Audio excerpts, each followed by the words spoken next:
iPhone 13 and above ഫോണുകളിൽ ഇപ്പോൾ ഈയിടെയായിട്ട് കൂടുതലായിട്ട് കണ്ടുവരുന്നൊരു ഇഷ്യൂ ആണ് ഐഫോണിൻ്റെ ഡിസ്പ്ലേ ഓട്ടോമാറ്റിക്കായിട്ട് ഗ്രീനിഷ് അല്ലെങ്കിൽ വൈറ്റ് ബ്ലാങ്ക് ഡിസ്പ്ലേ ആയിട്ട് മാറുന്നൊരു ഇഷ്യൂ. കൂടുതലായിട്ടും സോഫ്റ്റ്വെയർ അപ്ഡേഷന് ശേഷമാണ് ഇത് ഇങ്ങനെ സംഭവിക്കുന്നതായിട്ട് കണ്ടിട്ടുള്ളത്. ഒരു മാനുഫാക്ചറിങ് ഡിഫക്റ്റ് മൂലമാണ് ഇത് സംഭവിക്കുന്നതെന്നാണ് പൊതുവെയുള്ള ഒരു ധാരണ. ചില കേസുകളിൽ ഫിസിക്കൽ ഡാമേജ് മുഖേന ആവുന്നുണ്ട്. അതായത് ഫോണ് നിലത്ത് വീണിട്ടോ അല്ലെങ്കിൽ വെള്ളമായിട്ടോ ഒക്കെ ഡാമേജ് വരുന്നുണ്ട്. പക്ഷേ ഫിസിക്കലായിട്ടൊരു ഡാമേജും ഇല്ല എന്നുണ്ടെങ്കിൽ നമുക്ക് ഈ ഒരു വിഷയം ആപ്പിൾ കെയറുമായി ബന്ധപ്പെട്ട് ഫ്രീ ആയിട്ട് റീപ്ലേസ്മെൻറ്റിന് നമുക്ക് ട്രൈ ചെയ്യാവുന്നതാണ്. അപ്പോൾ ഈ ഡേറ്റ് എൻ്റെ iPhone 13 ഉപയോഗിക്കുന്നതിനിടയിൽ ഒന്ന് ഫോൺ അവിടെ വെച്ചിട്ട് ഒന്ന് ഫുഡ് കഴിച്ച് തിരിച്ച് വന്ന് ഫോൺ അൺലോക്ക് ചെയ്ത് നോക്കുമ്പോഴുണ്ട് ഫ്ലിക്കറിങ്ങും ഒരു ഗ്രീനിഷ് ആയിട്ടുള്ള ഒരു കളറായിട്ട് മാറിയിട്ടുണ്ട് ഡിസ്പ്ലേ. അപ്പോൾ ഫിസിക്കലി ഒരു ഡാമേജ് ഇല്ല എന്നുകൊണ്ട് എനിക്ക് 100% ഉറപ്പുള്ളത് കൊണ്ട് തന്നെ ഞാൻ ആപ്പിൾ കെയറുമായി ബന്ധപ്പെടുകയുണ്ടായി. ഫ്രീ ആയിട്ട് ഡിസ്പ്ലേ റീപ്ലേസ്മെൻറ്റ് കിട്ടിയ ഒരു അനുഭവമാണ് ഈ ഒരു വീഡിയോയിലൂടെ ഞാൻ ഇന്ന് പങ്കുവയ്ക്കുന്നത്. അപ്പോൾ ആർക്കെങ്കിലും ഇങ്ങനൊരു ഇഷ്യൂ ഫേസ് ചെയ്യുന്നുണ്ടെങ്കിൽ അല്ലെങ്കിൽ ആരെങ്കിലും ഈ ഫോണുകൾ യൂസ് ചെയ്യുന്നുണ്ടെങ്കിൽ ഈ ഒരു വീഡിയോ സേവ് ചെയ്ത് വെച്ചോളൂ. എപ്പോഴാണ് ഈ ഒരു വിഷയം വരാമെന്ന് പറയാൻ പറ്റില്ല. കാരണം എൻ്റെ ഫോണിപ്പോൾ 2 വർഷത്തിലേറെ ഞാൻ യൂസ് ചെയ്യുന്നത്. ഇതുവരെ ഇങ്ങനൊരു വിഷയം വന്നിട്ടില്ല. ഞാൻ സാധാരണയായിട്ട് 1 GB എബോവുള്ള അപ്ഡേഷൻസൊക്കെ iTunes വെച്ചിട്ടാണ് അപ്ഡേറ്റ് ചെയ്യാറുള്ളത്.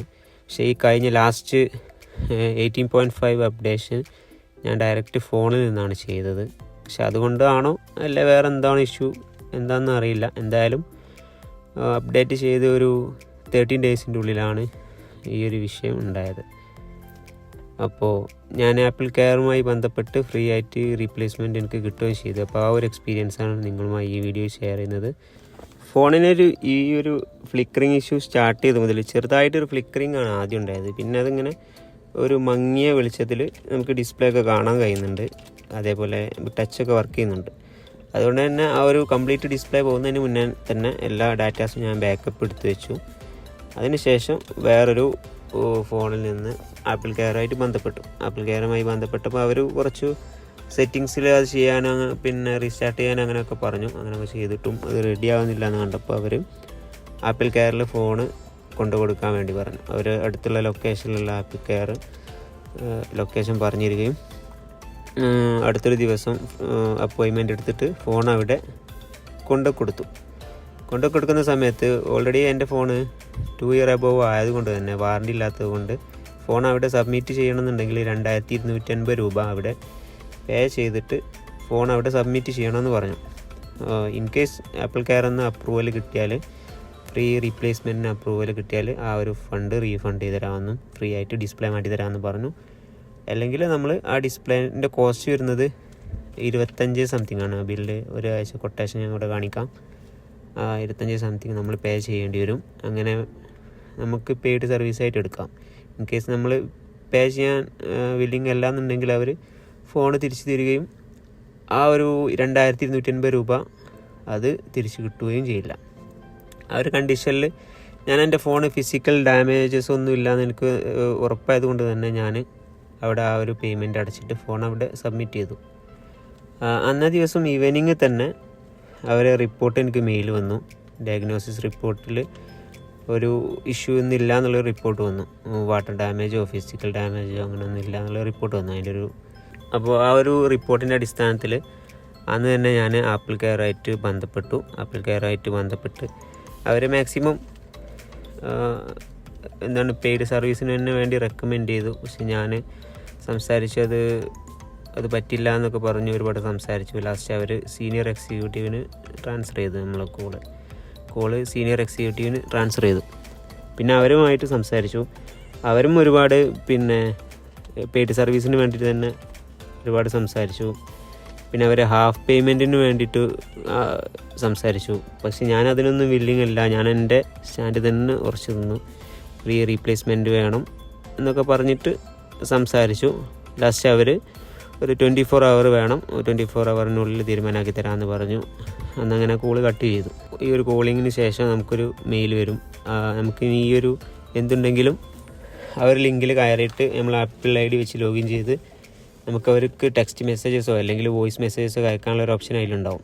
അങ്ങനെ പിറ്റേ ദിവസം റിപ്ലൈ ഒന്നും കാണാത്തത് കൊണ്ട് തന്നെ ഞാൻ അതിലൊരു ആ ഒരു ലിങ്കിൽ കയറി മെസ്സേജ് അയച്ചു, വാട്ട് ഈസ് ദി സ്റ്റാറ്റസ് എന്ന് ചോദിച്ചിട്ട് മെസ്സേജ് അയച്ചതിന് ശേഷം അവരിങ്ങോട്ട് വിളിച്ചു. ഒരു ശനിയാഴ്ച ആയിരുന്നു ഞാൻ ഒരു മെസ്സേജ് അയച്ചിരുന്നത്. അപ്പോൾ അവരിങ്ങോട്ട് വിളിച്ചിട്ട് മൺഡേ ഒരു 3 മണിൻ്റെ ഉള്ളിൽ ഒരു തീരുമാനം അറിയിക്കാമെന്ന് പറഞ്ഞിട്ട് അവർ റിക്വസ്റ്റ് ചെയ്തു.